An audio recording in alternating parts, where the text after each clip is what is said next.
जगाचा पोशिंदा बळीराजा जेव्हा एखादी गोष्ट मनावर घेतो तेव्हा दगडालाही फोडून पाणी काढण्यास मागे पुढे पाहत. असेच एक मराठवाड्याचे शेतकरी तब्बल 10 दिवस पायी चालत मुंबईच्या वेशीवर पोहोचले.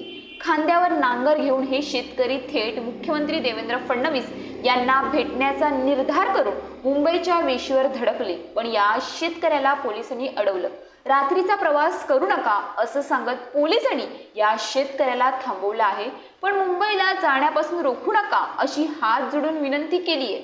लातूर जिल्ह्यातील अहमदपूर येथील शेतकरी सहदेव होनाळे हे आपल्या गावापासून पायी चालत ठाण्यात पोहोचले आहेत. तब्बल 10 दिवसांपासून ते चालत आहेत. होनाळे खांद्यावर नांगर घेऊन कर्जमाफीचे गारहाण मांडण्यासाठी मंत्रालयाच्या दिशेने निघाले. भिवंडीत 12व्या दिवशी पोहोचले. त्यानंतर पोलिसांनी त्यांना ताब्यात घेतलं. तब्येत खालावल्यामुळे त्यांना रुग्णालयात दाखल केलं. सहदेव होनाळे यांना ठाणे जिल्हा रुग्णालयात डिस्चार्ज दिला. त्यानंतर होनाळे यांनी पुन्हा नांगर सकट पायी पदयात्रा काढण्याचा निर्णय घेतला.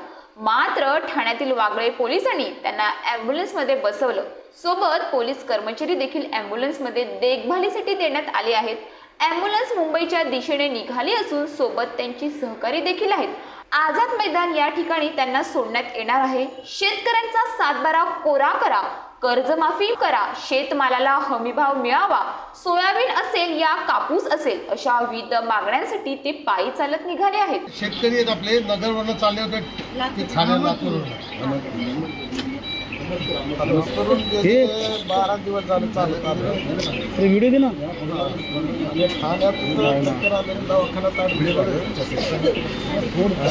शेतकऱ्याच्या विविध मागण्यांच्या संदर्भात मी मंत्रालयावर चालू आहे. तुम्ही उठा थोडा वेळ 11 दिवस झाले. 12वा दिवस मी चालतो. पवार साहेबांनी आम्हाला फोन करून सांगितलं म्हणून तुमची भेट घ्यायला आलो. आता त्यांना फ्रूट्स वगैरे आम्ही दिले आणि त्यांना सांगितलं की आव्हाड साहेब उद्या विधान भवनात तुमचा प्रश्न घेतील. पाय दाखवा ना, पाय जखम बोलवले सगळे व्हिडिओ पाय दाखवा. लगेच व्हिडिओ टाकतो तुम्हाला. हे त्यांच्या पायाची अवस्था बघा. हा त्यांचे पाय वगैरे डायबिटीस आहे त्यांना त्यात. हा पाय फाटले, बिन पायी बिना चपल्या. हे बाबा, अरे ते व्हिडिओ महत्वाचे ना. मी देतो साहेब बघा. सुभाष समजता नाही क्लोज कर ना ते. तुम्हाला व्हिडिओ तुम्हाला व्हिडिओ टाकतो बाय विषय सगळं समजेल. दाखवलं त्यांनी. जी सर. हा जी. हा साहेब. हा साहेब इथे दाखव पायाकडे. इकडे झालं नाही विधान भवन आणि 12वा दिवस मी चालतो.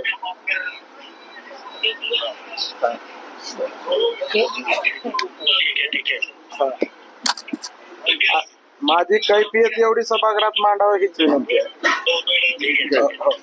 साहेब त्यांचं म्हणणं आहे की त्यांच्या पायाला उद्या आता जखमा झाले, त्यांना ऍडमिट केलंय, तरी ते उद्या चालत जायचं. तर बोललो आव्हाड साहेबांनी आम्हाला फोन करून सांगितलंय म्हणून तुमची भेट घ्यायला आलो. आता त्यांना फ्रूट्स वगैरे आम्ही दिले आणि त्यांना सांगितलं की आव्हाड साहेब उद्या विधान भवनात तुमचा प्रश्न घेतील. बोलवले सगळे आहेत. लगेच व्हिडिओ टाकतो तुम्हाला. हे त्यांच्या पायाची अवस्था बघा. हा त्यांचे पाय वगैरे डायबिटीस आहे त्यांना त्यात.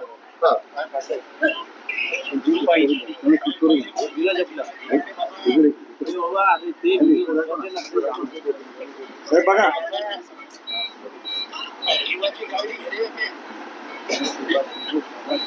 चालू तुम्हाला व्हिडिओ सगळे काढून घेतलेले. तुम्हाला व्हिडिओ टाकतो बाय विषय सगळा समजेल. जी सर. हा जी. हा साहेब घेत आहेत. हा नाही विधान भवनात कट केला. डिस्चार्ज आता यापूर्वी 5 वाजता डिस्चार्ज होणार होता. दुपारी आम्हाला सांगण्यात आलं 10:30-11 वाजता डिस्चार्ज होईल. परवा दिवशी सांगण्यात आलं, पण 11:30-12 वाजता पुन्हा म्हणजे 5 वाजता डिस्चार्ज होणार आहे. 5 वाजता आल्यानंतर सुद्धा डिस्चार्ज झाला नाही. मग आम्हाला 8, 8:30, 9च्या अंदाजात आलं तेव्हा डिस्चार्ज नाही. काहीतरी तपासणी राहिली काय नाही. आणि डिस्चार्ज देऊन मी पुन्हा त्यांनी पुन्हा कंटिन्यू मध्ये ठेवलं. तपासण्या ही राहिल्या ते तपासण्या झाल्या.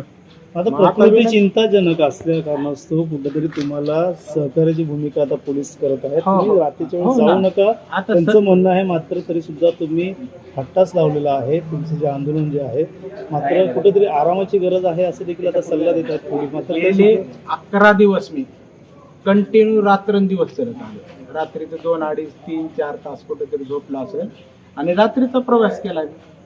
ते तुमचं बिबट्याचं वन काय बिबट्या प्रवण क्षेत्र आहे त्या क्षेत्रात माळची रस्त्या पलीकडे त्या सुद्धा क्षेत्रामध्ये मी चलत आलो रात्री. माझ्यासोबत मुंबईची SID रात्रीच्या 12, 1, 2 वाजता कंटिन्यू कॉन्टॅक्टमध्ये राहिलेले. त्यांना विचारा आणखी तुम्ही SIDला 1 वाजता फोन आला तर मी बोलत होतो त्यांना. त्यांनी म्हणायची अडचण आली की ते सांगा. आमचे लातूरचे एक AP आहे सावंत साहेब ते रात्री 2 वाजता फोन करायचे. 1 वाजता मी पोलिसाला सगळ्या सांगत आलोय. म्हणजे यांच्यासोबत म्हणजे असं काही नाही की बाबा पोलिसाचं ऐकत नाही असं. कारण माझं आंदोलन आहे तिथं जाऊन मांडणं भूमिका आहे म्हणून मी निघालेलो आहे.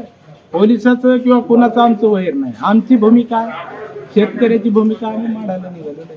आता पोलिसांचं म्हणणं काय? पोलीस काय सहकार्य करते तुम्हाला? आता पोलिसाचं म्हणणं आहे की बाबा तुम्हाला आम्ही मुंबईत रात्रीचा प्रवेश करू देणार नाही. मुंबईत रात्रीचा प्रवास करता येत नाही तर तुम्हाला आम्ही ॲम्ब्युलन्सने नेऊ सोडू. मी म्हणलं काय हरकत नाही तुमची मर्जी. कारण माझं आंदोलन ते आजपर्यंत इथं स्थगित केलंय तुम्ही. मला मुंबईपर्यंत चालत जायचं होतं पण तुम्ही चालू देत नाही प्रशासन. म्हणलं काय त्याला काय हरकत नाही. ॲम्ब्युलन्सने जायला तयार आहात का तुम्ही? आता पर्याय नाही ना.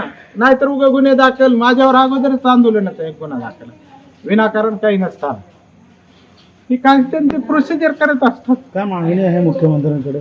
मुख्यमंत्र्याकडे मागणी काय हो कर्जमुक्ती करा भावांतर योजना द्या. त्याच्यानंतर आम्हाला ऑनलाईन करायला लावलं सोयाबीन तुम्ही त्याच्या फरकाची रक्कम द्या. तुम्ही आम्हाला गाय गोटे विहिरी करायला लावल्या 2 वर्षापासून निधी देत नाही तो निधी द्या शेतकऱ्याला. अशा विविध मागण्या आहेत शेतकऱ्याच्या. मी गेल्या 2 कर्जा संदर्भातलं काय नेमकं पाहू? कर्जमुक्ती झाली पाहिजे. नांगर पण घेतात तुम्ही? हो नांगर एक बॅग पाठीवर कंटिन्यू चालूच आहे ना प्रवास. आता ते मुंबईला कुठे सोडणार आहेत तुम्हाला? आता त्यांनी सोडतील तिथं सोडतील. आता मला तर काय माहित आहे. त्यांनी म्हणायचं आम्ही तुम्हाला मुंबईतून चालत जाऊ देणार नाही कारण आपल्याला कोणाला विरोध करायचा नाही. सोबत कारण जे कायद्यातली तरतुदी आहेत त्या कायद्यानुसार चालायचं आपण शेतकरी सोबत माणूस. कोण कोण आहे आता? आता माझा मित्र एक गणेश आहे आणि पुन्हा आता सकाळी एक गावाकडून आलेला संतोष म्हणून आहे. आम्ही तिघे नांगर घेऊन आता आंदोलनाला नांगर सुरुवात होईल. घेऊनच जाणार. ॲम्ब्युलन्स मध्ये सुद्धा नांगरच असेल. नांगर नसेल तर मग मी इथंच थांबणार.